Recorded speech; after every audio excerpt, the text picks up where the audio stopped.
Welcome, everybody. It's Stephen D. Morrison here. I am joined today by Mako A. Nagasawa, who has written an excellent book on abortion policy and Christian social ethics in the United States, is the title of it.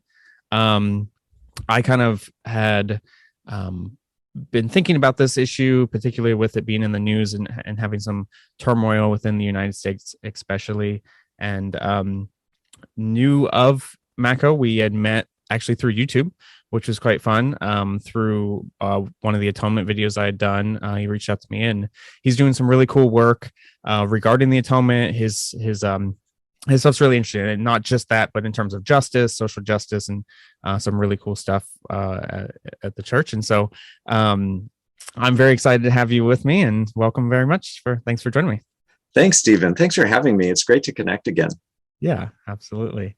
So I guess we can just get started. Just to maybe introduce yourself, say a little bit about your background, and then particularly I'm interested in what specifically drew you to this subject and why you decided to write about it. Sure. So again, for your audience, my name is Mako Nagasawa. I'm the director of the Agnosticis Center for Christian Education and Ministry. I've been doing that for about 8 years now. I got very excited about the early church and especially its vision of Christian restorative justice and healing atonement, and saw the different ways that they had started to apply that ethically with regards to economics, the issue of abortion, infanticide, and male and female relations, and a whole bunch of other things. And so I decided to launch this organization. There's a small team of us. We do curriculum development and some training and teaching. It is a lot of fun.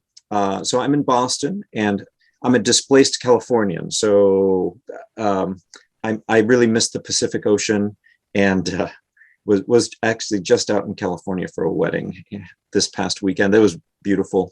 And I guess as far as my faith is concerned, I grew up in not a Christian family. I gave my life to Jesus my junior year of high school, and then in a Free Methodist context, went up to college, was discipled and mentored by great people, and studied public policy and industrial engineering. I thought at one point I was going to become a teacher and then principal and policymaker.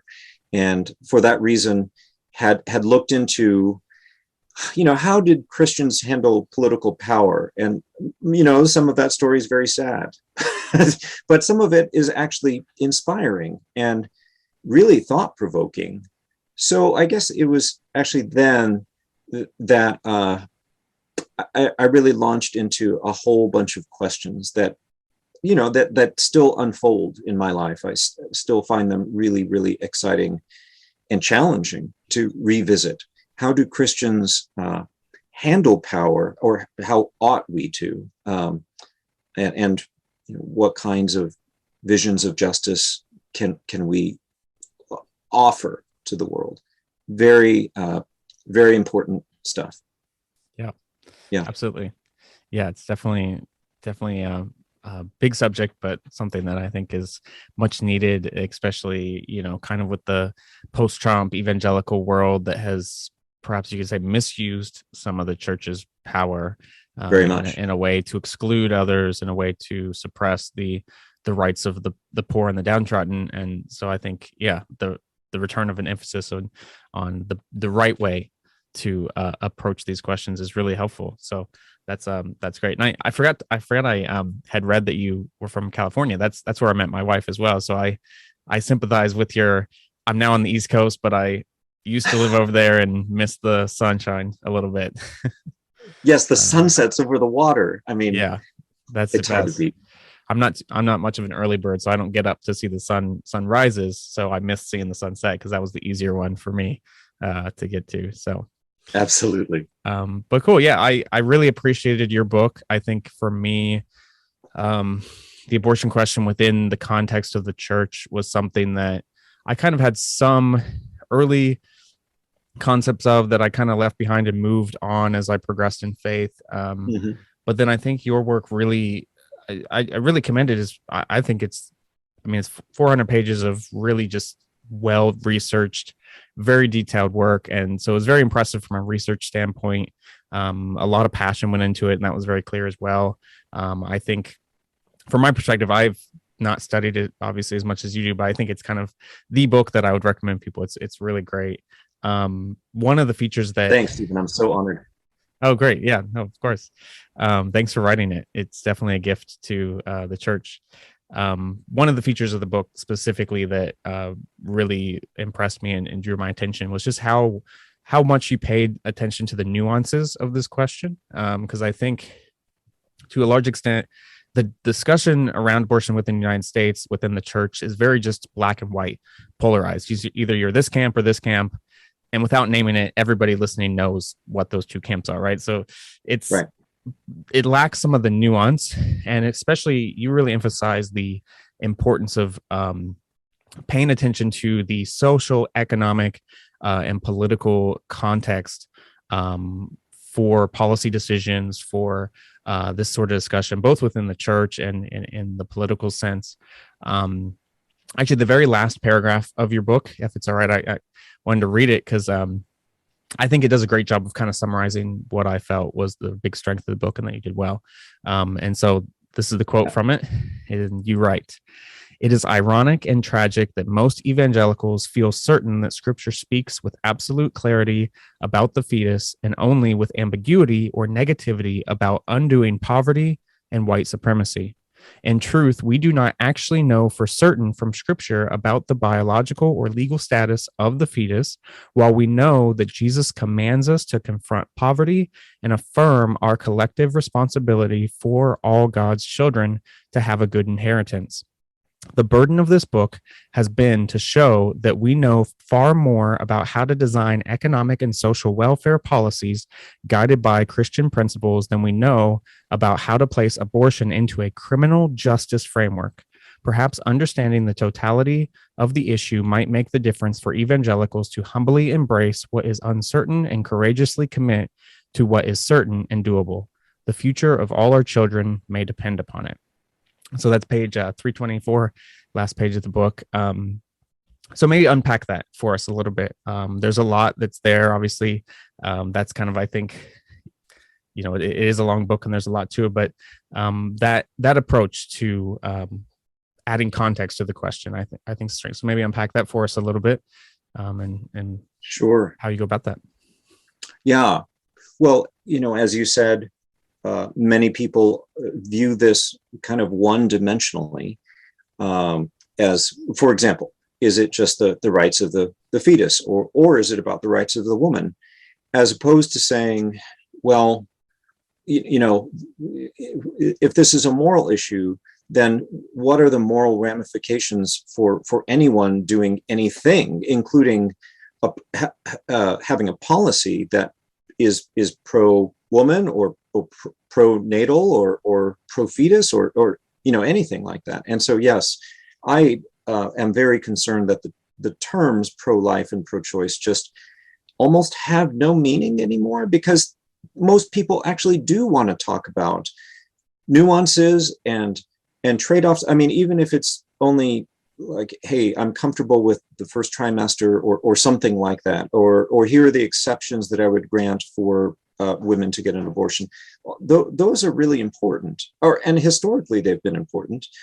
And the more I looked at both scripture and the early church and saw that they handled this pastorally, right, before they handled it ever, in a political sense. And so, you have statements like Basil of Caesarea in Epistle 219 saying, infanticide and by extension abortion is, yes, it's wrong, and there is church discipline for it. There was like a 10-year kind of a holding back of communion from that person at the time. But at the same time, he said, but if the family is impoverished, and that's the reason why they, left their baby or, exposed it and committed infanticide, then we understand And that was just amazing to me. And it felt like, and that's just one aspect of the all of the many reasons why mothers or parents procure abortions. And fast forwarding to today, I think the particular combination of in the 80s, when the Reagan administration and white evangelical leaders made a kind of agreement to advance the Southern strategy to try to win Southern evangelicals into the Republican Party. They did so by using abortion as kind of a spearhead issue. So Richard Vigueri, he was one of the major fundraisers for the Republican Party. He said, yeah, we talk about abortion, we get people disgusted, and then we say, this is part of Reagan's anti-communist platform. And it's like, wait, what? Anti-communist? Like, how does that fit in together? Well, it's because they said abortion is driven by atheism or people not trusting God. And who mobilizes atheists? Well, it's the communists. So, okay, then that's, we need to, then the pitch was get behind the Christian nationalist program and take this country back for Jesus in some sense.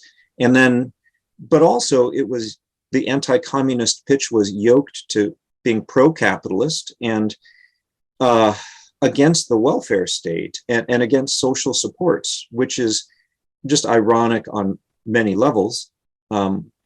It became part of the language of deserving or the principle of meritocratic retributive justice. So if you have an abortion, you should be criminally prosecuted, right? If you get pregnant and you're not ready to have a kid, you should actually face poverty or economic challenges because that's what you deserve. And then if you wait to have sex until you're married and then you have kids within marriage, then you should be rewarded, or at least that shouldn't be a problem, right? And so, it became part of this whole package organized around this principle of, I think, meritocratic retributive justice. You should get what you deserve. And that's hard because, the Catholics in the 1930s watched the Great Depression cause the abortion rate to skyrocket. And that intuitively makes sense because if you don't have hope, you're not going to bring kids into the world. So they thought, we need to bring the abortion rate down by also being pro-labor and having an economic bill of rights and all of these. Home ownership, at least for some white folks. There are lots of black and brown folks excluded from the FHA and the GI Bill and all of the investment into building a middle class. So that's tragic. There's a lot to say about that. But in principle, what they saw was we have to care about the conditions in which people forge relationships like marriage or any intimate sexual relationships, because when people do that, like, we understand that as a cry of intimacy, walking in at least the hope of love. And yeah, sure, we understand that some people use abortion as a birth control method, but we could try to bring that down too. So the reasons for that. So the shift from seeing poverty as a driver of the abortion rate, from about the 30s to the 70s, to seeing poverty as the looming threat. It's the stick motivation that people should face if they, have a kid out of wedlock or something. Like, that's a big shift. And, I think we have to decide, what do we really think about the relationship, for example, between poverty and the abortion rate? And as an example, I saw that, women in poverty have 3 times the abortion rate as women above the poverty level. obviously there are many reasons for that, but I think that's really, really sobering. Yeah, for sure. Yeah. I really appreciated that aspect, that focus, and what you're talking about, that kind of shift that happened between the Catholics on the New Left that had this stance on abortion, but it was wrapped in this bigger envelope of, we also want to fight for poverty and Right. fight against, you know, the New Deal issues, and we want to struggle for that. But then when it shifted over to a very Protestant Republican platform, almost like Yeah. a Trojan horse of sorts today, where it's just the thing that just gets people in to wholesale adoption of the Republican ideology, the very capitalist Right. conservative ideology. It kind of becomes that way, just as a gateway into that, where it almost, the stick is probably a good word for it. It's the stick that drives people in and stuff. And I thought that was a really interesting history that you gave. I'd never, known any of that. And then another thing I really appreciated is how you were able to place that within the context of kind of the reaction against science. Was really fascinating, because I think that just really hits it on the head too. Where it was really interesting to hear about some of the early church fathers just really relying on science, particularly for this question, and stuff, and how today it feels like, because of the kind of fundamentalist knee-jerk reaction to science, it's just a very quick, hard no on that. So I thought that was really, really enlightening as well. I definitely appreciated that. It's really terrifying, just how many issues kind of get wrapped up behind the spearhead of abortion as an issue. It's kind of like, trailing packages and weights that get dragged in, and it's unnerving, right? Because, I mean, maybe we'll get into this, but the early church recognized that the biblical texts were actually unclear about abortion, or about what is the moral weight of the fetus. Should the fetus be considered as the full person? And so they looked to Aristotle in the West and Hippocrates in the East, because those were the most respected scientific authorities of that time. And I think the Syriac church went even in two different directions. And then later, when the Jewish community developed the Masoretic text, they went and camped out on the Hebrew Masoretic, and came down on, personhood comes with birth and breath, as opposed to earlier. So it's just amazing. Yeah. We can maybe jump to that, because I think that's a good maybe question, because especially in that quote that I read, that you kind of end the book with, talking about the abortion issue being an ambiguous subject within the scriptures, is maybe something that's wholly new to people that are used to just this very hard line, polarized, either you believe the Bible or you don't. But the unpacking that you did for Exodus 21 was really fascinating to me. So maybe walk through the listeners just the spark notes of that, because I found that text to be really profound, because I grew up semi-fundamentalist environments, and so that's always what I had heard, is the abortion is just, it's very clear. There's no gray area about this. So right. I love your walk through that. Sure. Well, Exodus 21 is really important, because in verses 22 and 23, there's this case law scenario of two men are apparently fighting, and a pregnant woman is somehow struck in the course of that fight. And, we don't know why the men are fighting. We don't know why the pregnant woman jumped in, or was a bystander, or was she the target? Like, was one of these men like a jealous, an estranged husband, and was a brother defending her? I mean, we really don't know.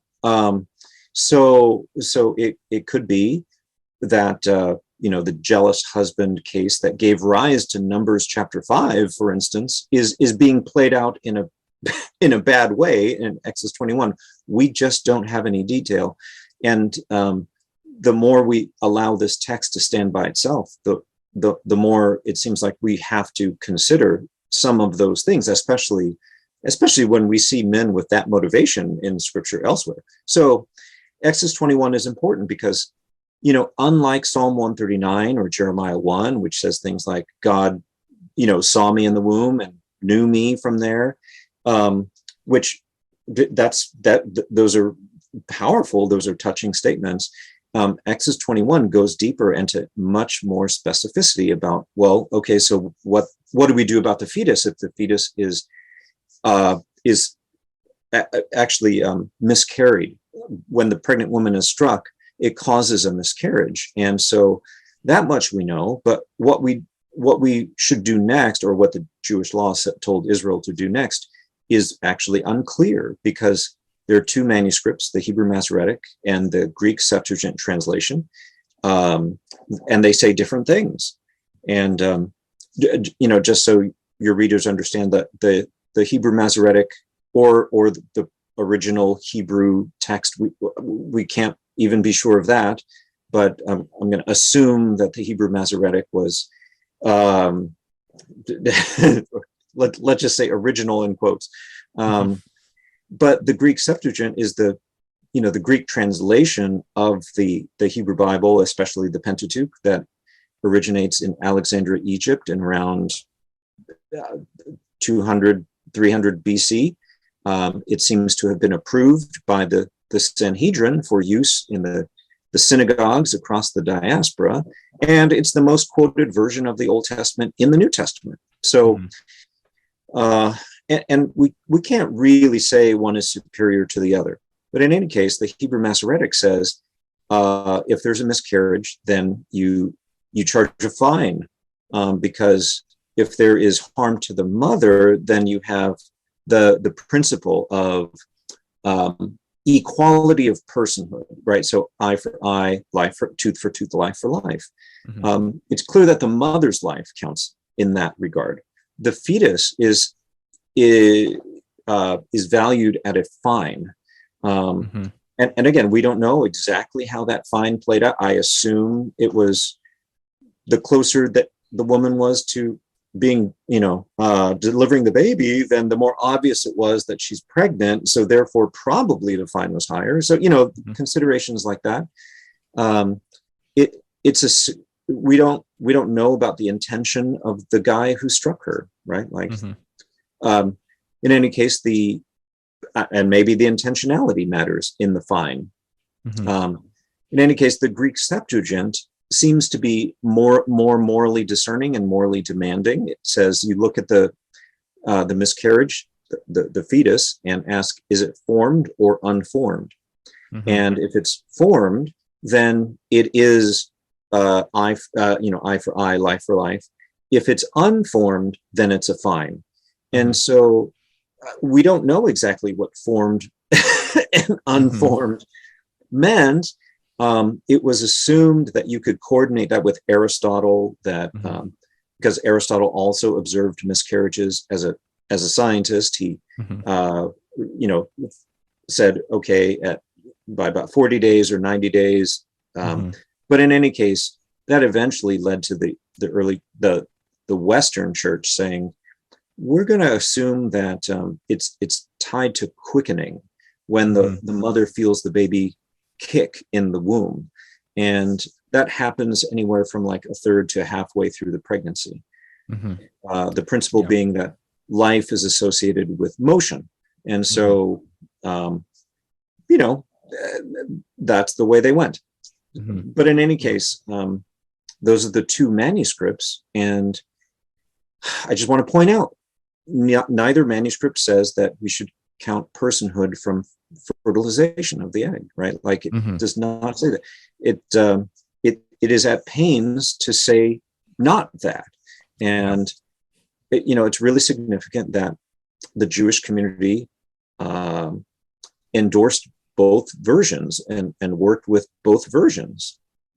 How we sort that out, that's a subject of a lot of discussion. But there we go.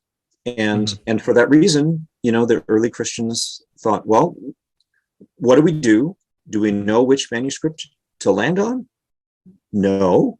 and even if we did, then what's formed and unformed? Well, there's Aristotle and there's Hippocrates, and so it just is amazing. Yeah. No, I that was very eye-opening to me, and especially that distinction that you talked about, the formed and unformed.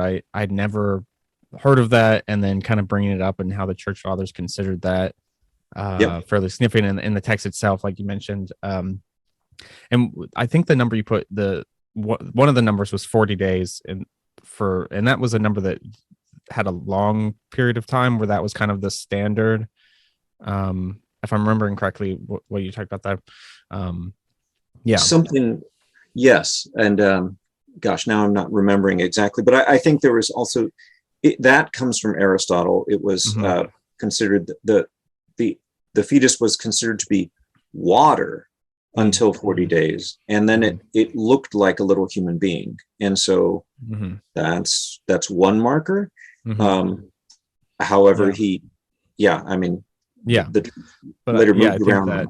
that text that you bring up really, especially the way the punishment was dealt with, I think was enlightening. Especially, I think if the assumption is that from conception, this is murder to end the fetus at that point in time, then the text would read totally different. And like you talked about the way that it kind of, I like the way you said it there, that it almost intentionally is at pains to say otherwise. And while there's still a lot of ambiguity, and that kind of connects to how you connected it later to science, where you kind of throw out a 23-day number that I thought was really interesting, where that's kind of based on end of life care and applying that to the science of early development and what we kind of know. And correct me if I'm wrong, that's when the central nervous system develops. That's right. That's days. right.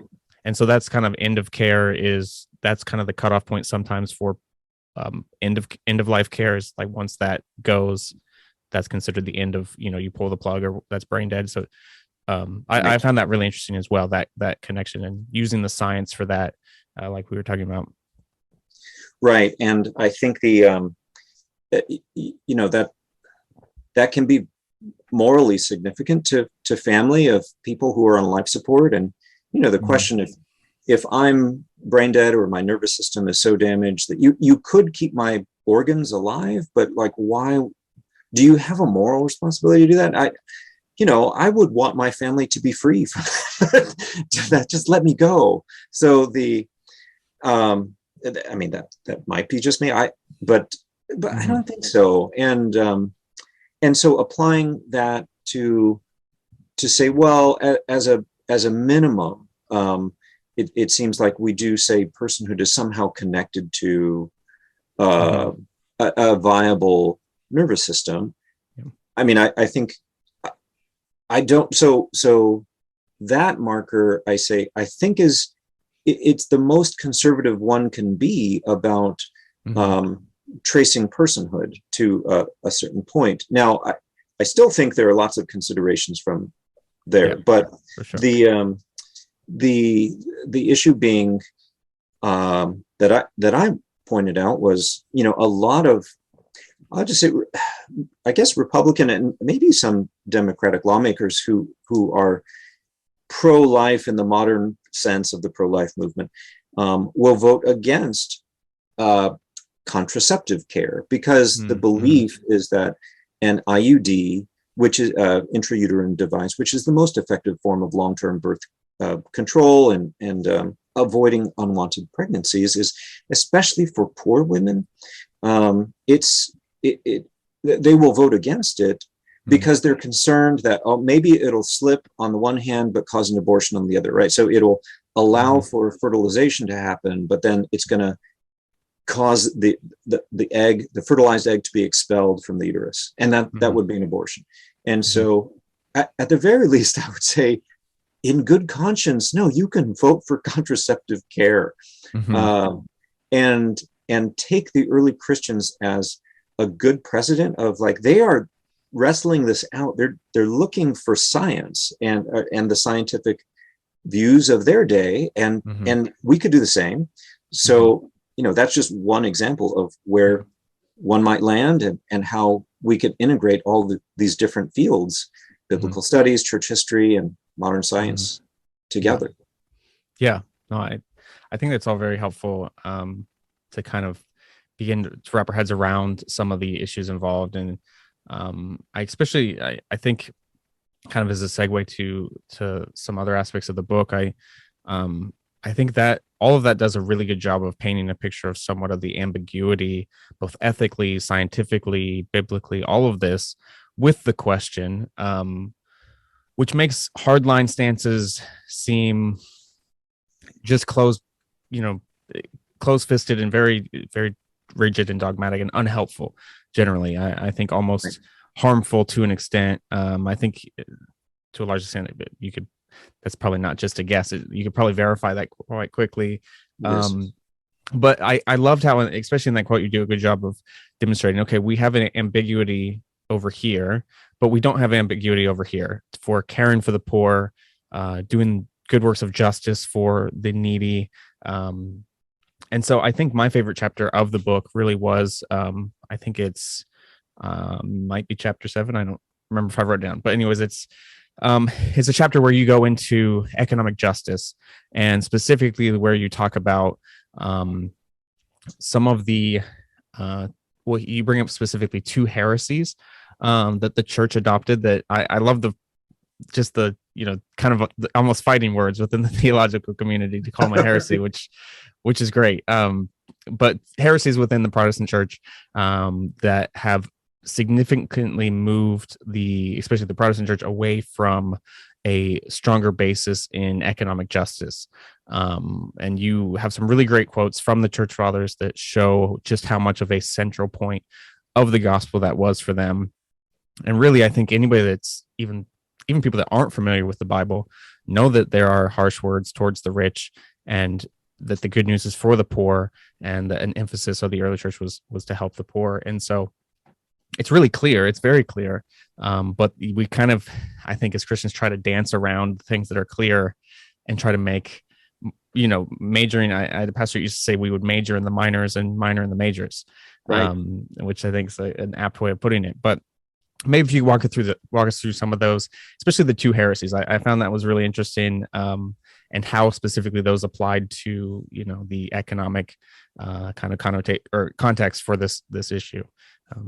Right, absolutely. And it has a lot to do with why some people are in poverty, even some families stay in poverty across generations, and why many of us are indebted, like our mortgage debt, our college debt, our medical debt.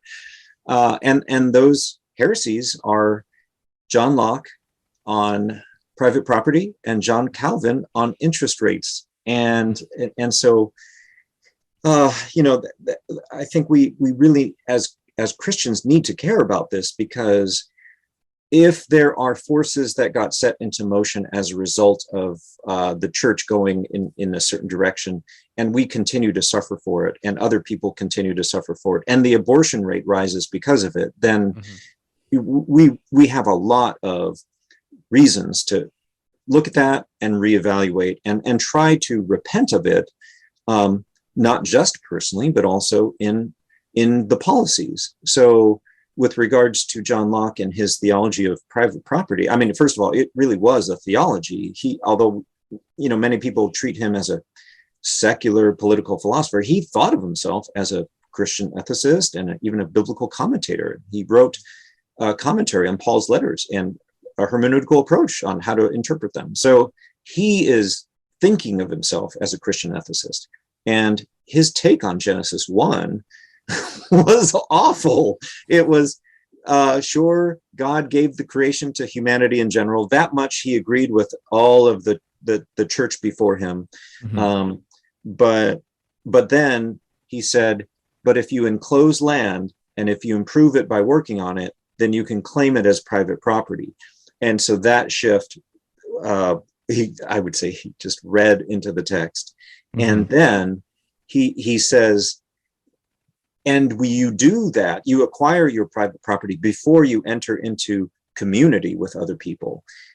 and so that's his argument for why the state should not redistribute your private property or mess with your private property, because it was somehow yours, before you entered into society. And so that's his argument for the minimal state and the state that only enforces contracts, and so on. And so the private property absolutists really look to John Locke on this. It's hard to say exactly how he teased out, every situation.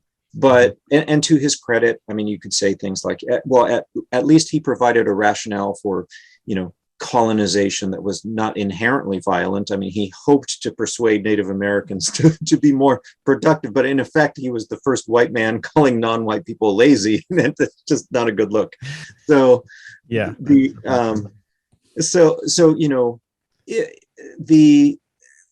Christian attitude to private property before that point was, okay, God gave the creation to all humanity in general, and then and then we form community first, and then out of a communal decision, we allocate resources, and that could be private property for a limited sense. It could be a commons, like a public park or a public library, those kinds of things. And this wasn't in the book, but I've been doing more research, and in England, my opinion of the high point of English law in terms of how Christian faith influenced it was in 1215 and 1217. It was the Magna Carta in 1215, which supported political liberties.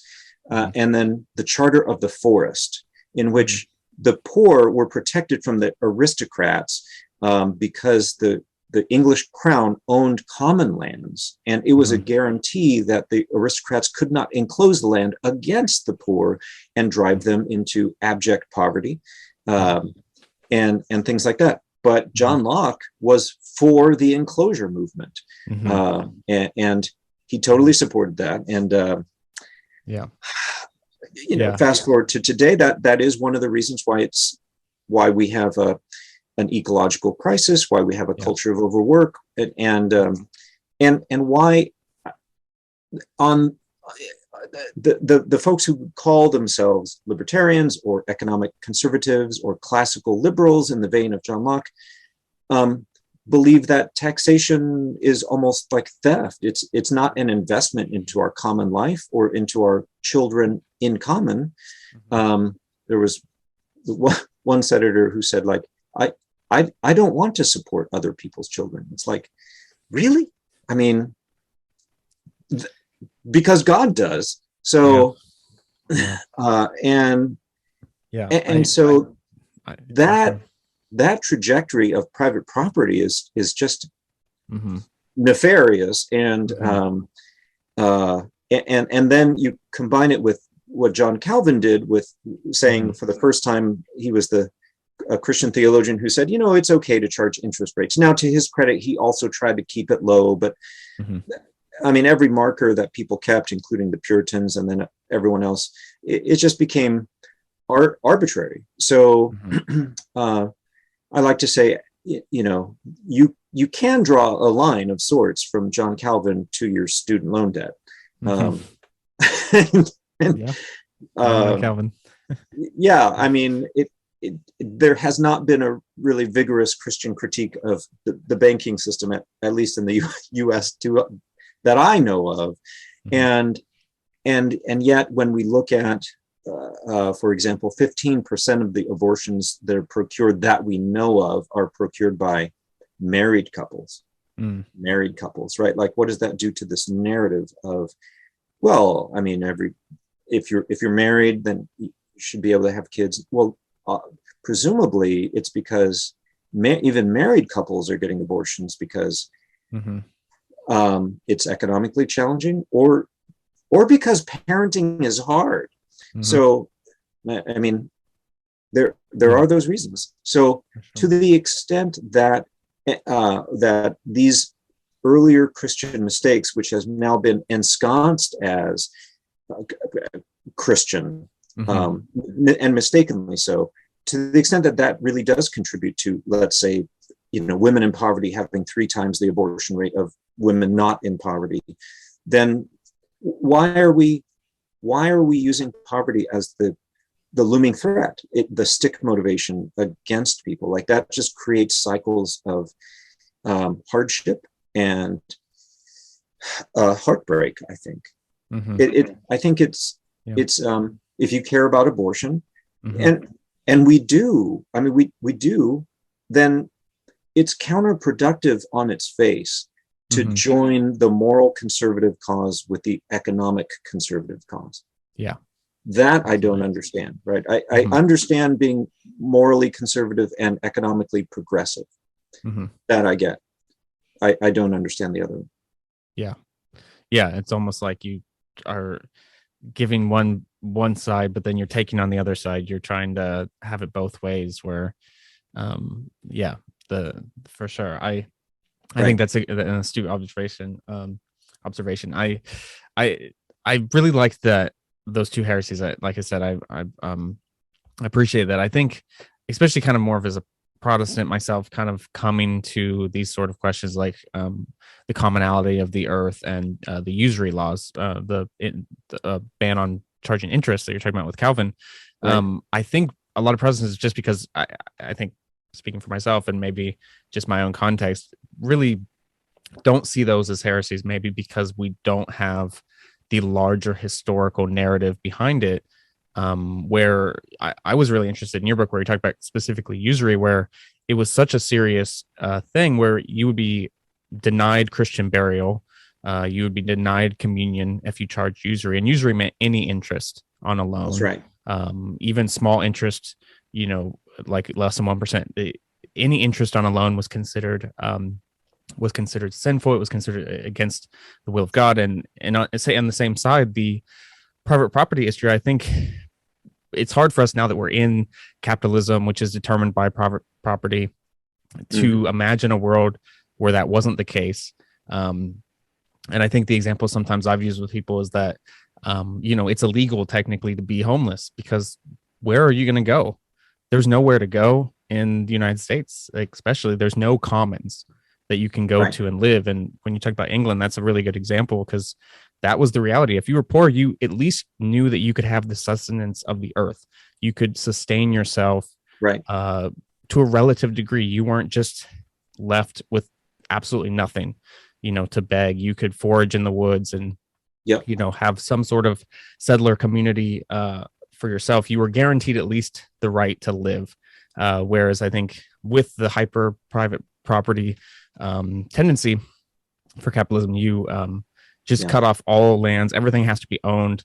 There's nothing common. And many of the church fathers said quite strong words about that, saying that if the sun is common, the air is common, the water is common, who are you to make private what the Lord has given for all? And, the scriptures about the earth is the Lord's and the fullness thereof. And they saw it as kind of stealing from the Lord to take what God gives for all commonly and hoard it as your own private thing to then make profit off of or whatever else. And so, that was really, it connected a lot of dots for me. I really like those 2 things, especially tracing it to Locke. I had not heard that, but I think I've heard that argument maybe half dozen times that, but if you just let people have land, they're not going to cultivate it. They're not going to use it properly. And so it goes to the people that are going to use it. And I didn't even realize that was Locke. That was kind of the origin to that. Yeah. I mean, ironically, Locke was talking out of one side of his mouth and talking out of another and saying something out of another.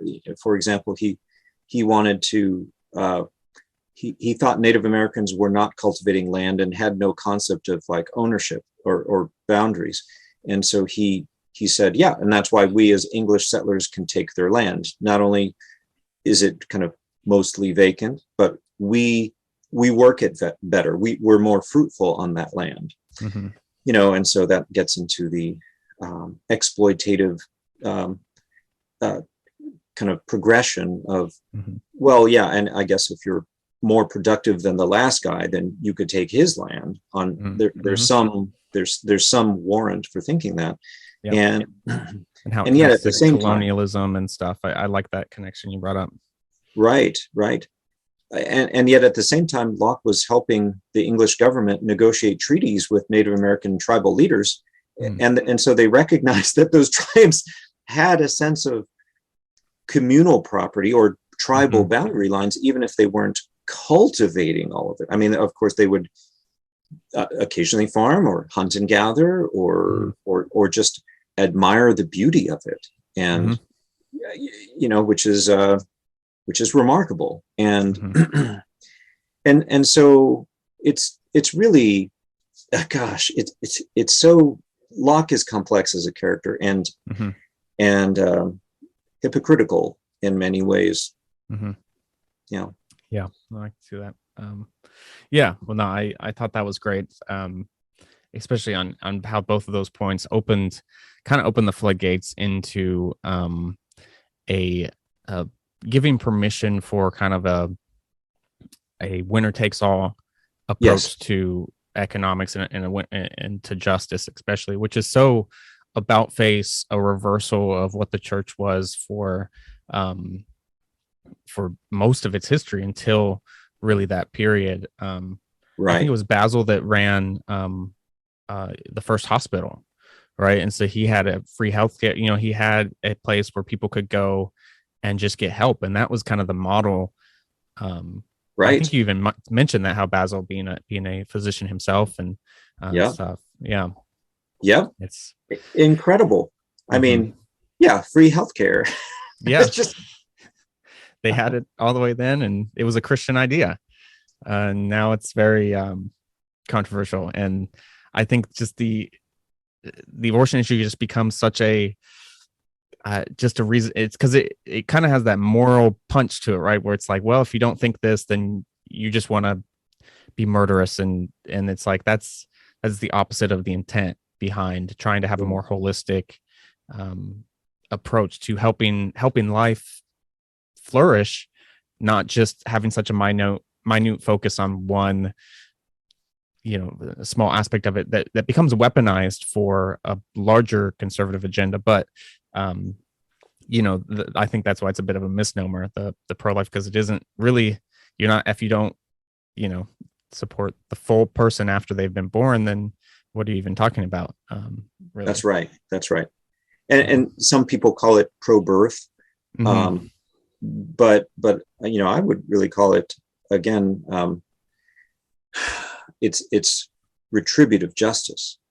It's like if you kill someone vulnerable, the fetus in the womb, then there should be consequences for you. And so I think that's, again, what kind of runs through that's what makes it tethered to capitalism. Right. It's the idea of like what you do should have meritocratic retributive consequences. It's either like capitalist or it's criminal. So, you do things right, you stay in the family safe zone and you're rewarded. You don't, you get penalized with poverty, and then you provide an abortion and you're a criminal. And, that some states are going in that direction right now. It's frightening. For sure, which leads me to a probably heavy question, big question, but I definitely think I think it's an understatement to say that your book is kind of having a bigger relevance, especially now, than maybe even when you first wrote it, just because of the recent changes within the potential for overthrowing Roe v. Wade in the Supreme Court, and just how all the snowball effect of what that would create with very harsh laws, and many states would just be immediately activated if that would ever happen. Right. So I just kind of wanted to get your thoughts on the current political climate, because this book came out obviously before some of that news broke, and it's been out for a few years and stuff, but it almost seems like a very dire in time. And so I think I would commend the book, because I think it came at the perfect time, I would say, to be able to speak to this.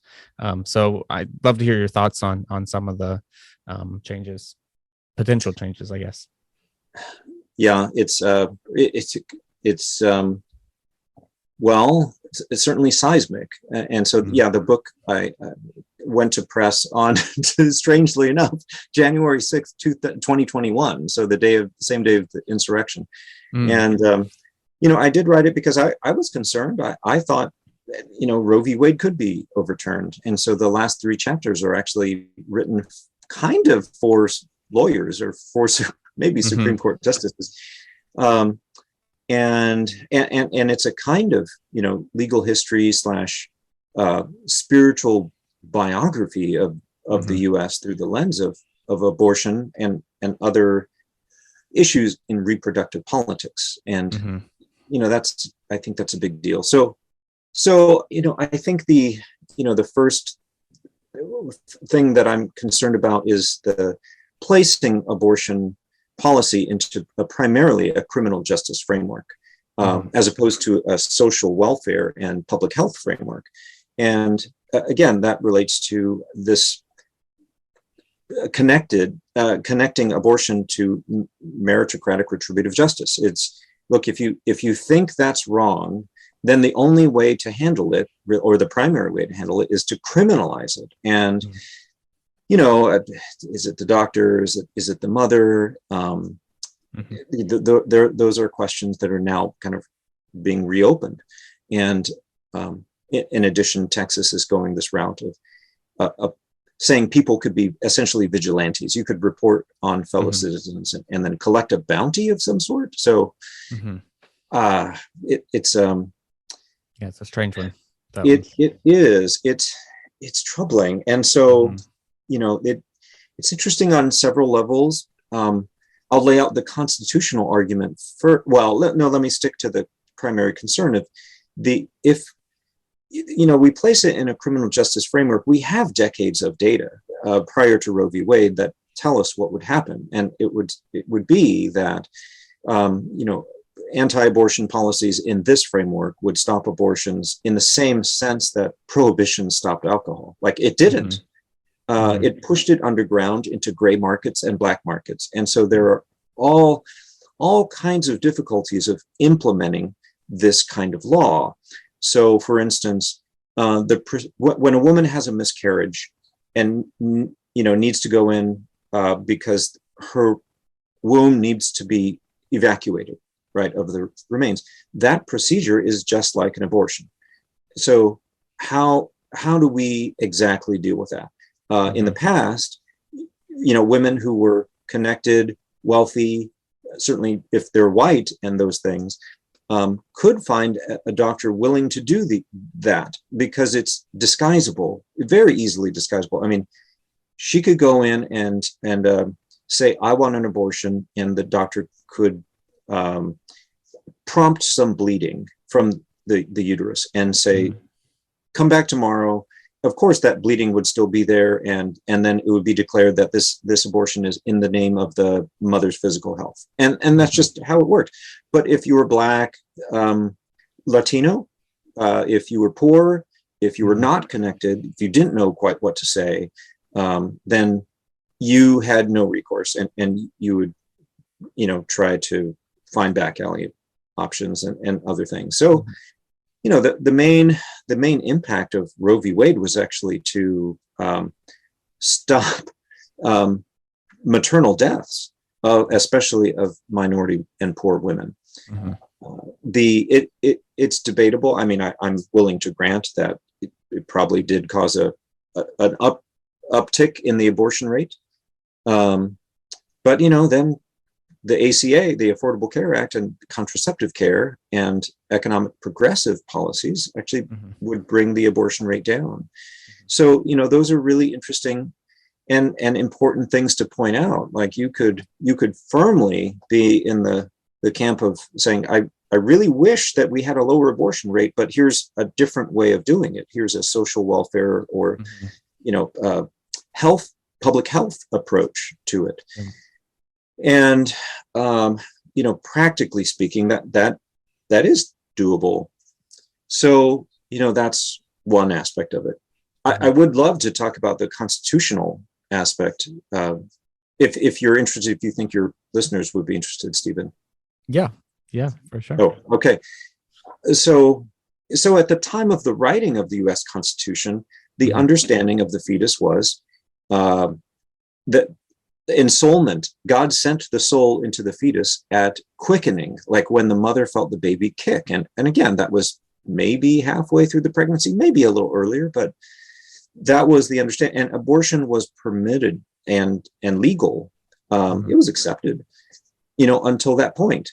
And even with that, there was some difficulty with placing the evidentiary hurdle of like mom saying, yes, I felt the baby kick. That's a little hard, right? Because she's usually, if she goes to get an abortion, she's probably not going to say that. But anyway, so an originalist approach to the Constitution should recognize that, okay, number one, in the English common law, that it was accepted because the understanding of the fetus was, only at quickening does ensoulment happen, and that's when legal personhood kind of kicks in. I think there was something about if it's true that Justice Samuel Alito wrote this, document that was leaked, then there was kind of no abortion at the time of that was accepted socially or legally or otherwise, like at the time of the Constitution. That's actually not true, and that's disturbing. And then from there, we go in all kinds of directions. I mean, yes, there were anti-poisoning laws that were passed, mostly by doctors who were professionalizing at the time. They created the AMA in 1840, and they were against the quacks who run around selling snake oil treatments, including abortion remedies. And so it's pretty clear that, the first laws were passed because of that. The doctors were specializing, and they were against laissez-faire medicine. And so that was a litmus, and it's also a lesson that you can tie abortion policy to other concerns, right? Like, and drag it in with it. Like, abortion is the spear tip of a whole bunch of other issues. And then in the next few decades, it became anti-immigrant, anti-Catholic, right? And so the North and the West developed anti-abortion laws because they were concerned about the Irish Catholics, the German Catholics, the Polish, the Italians coming in, because those people weren't white. They weren't considered white at the time. And there was active, like, the racial replacement theory was very active. This is when the Know Nothing parties got started. And it was very anti-immigrant, anti-Catholic. And again, it was like, Anglo-Saxon Protestant women need to be having more babies. That's what the doctors and then clergy started arguing, because we're going to be replaced. We want to take this continent, but we want it for us and not for these like other folks. Yeah, I mean, it's fascinating. Yeah, I appreciated your how you connected it to white supremacy, and you've kind of brought it up here with this, and just how much of the context to it, and even what you were talking about earlier about the rates being higher for minority women and specifically Black and Latino communities. I feel like that's something that doesn't get talked about a lot, how it kind of becomes weaponized as a means for, propagating white supremacy. And really what you were mentioning earlier about, if you're white and well connected, it was totally fine, but it was more about kind of a social control and weaponized to kind of further marginalize the oppressed. So I appreciated that aspect a lot of the book. Yeah, Mark Graber, Rethinking Abortion. I think he's a constitutional lawyer who looks at the implementation of these kinds of laws, and he asks, how is this fair? Equal choice is a phrase that is thrown about in those circles, but essentially, is the choice equal for everybody, and are the consequences equal for everyone? And so, it's really disturbing that we can pass laws knowing that they're going to be unequally enforced. and arguably that was true about the drug laws or a whole bunch of other things, but it's disturbing that abortion policy could be weaponized in that way too. Yeah, for sure. I really appreciate you taking time and coming here. Like I said, really love the book. I can't recommend it enough for people that maybe either like myself that were a little bit fuzzy about some of these more specific details on how the church dealt with this historically, and was looking for just a good, well researched book. And so for that, I really recommend it. I think for people that are open to kind of having their preconceptions challenged, it's a really great book I think you just did a great job of carefully laying down your arguments and stuff. But I guess we can close out just with, if anybody's, listening that is maybe very dogmatically, single issue of, focused on this, and they're, set on an outright ban, no exceptions, whatever. Is there anything that you maybe could say to them that speak to that specific kind of ideology that has that? Because it feels like that's kind of sadly the default to some degree within evangelical churches, where that's just very black and white, like we kind of started with. I don't know if we can kind of say something about that. Yeah, I mean, if I could say two things. One is please find me online. I want to talk to you. I understand. Like, this is, you probably feel strongly about this, and I think it would surprise most people, given that I wrote this book, that I do too. And I hope to work with people and this concern. It's just that if we are going to care about other people's children, then we have to care about other people's parents and other people's neighborhoods and other people's experience of this country and the planet. So, the last paragraph which you read, that the future of all our children might depend on it, then we really have to, I think the dogmatically pro-life Christian who's a single issue voter really has to explain why is it that we are doing everything we can to get children born and then leave them nothing. Yeah. Is that love? Is that really what we want to do? And again, I think, it may surprise you, I don't have one position on abortion. I have a bunch of contingencies, right? I have a lot of thoughts. And as we try to weigh out and suss out all of these values, because it is part of child raising, or it ought to be at least connected to that, but that's complex. So, so first, just please find me and talk with me. I would love to talk with you. And then secondly, please look at Exodus 21, because if you find yourself condemning God because God didn't go far enough, like, something's wrong. Something's really wrong about, like, hey, Exodus 21 doesn't actually say that legal personhood starts at conception and that's just carried through. It does not do that, regardless of which manuscript you're working with. And that ought to be eye-opening and start a long journey of reckoning with, well, what is it exactly? Yeah. I think that's great. So I again appreciate your time, for your nuance and your patience with dealing with this subject, and really diving into the research. I just commend you for it. I think it was excellent. And thank you so much for joining. And everybody go check out his book and pick up a copy. I'll link it below. Here it is again. Oh, blocking your name. But thank you again so much, Mahiro. I appreciate your time. Thanks so much, Stephen. I really appreciate the shout out and your readership and critical engagement. I look forward to many more conversations about this and hope this serves your audience. Yeah, absolutely. Thanks so much. All right.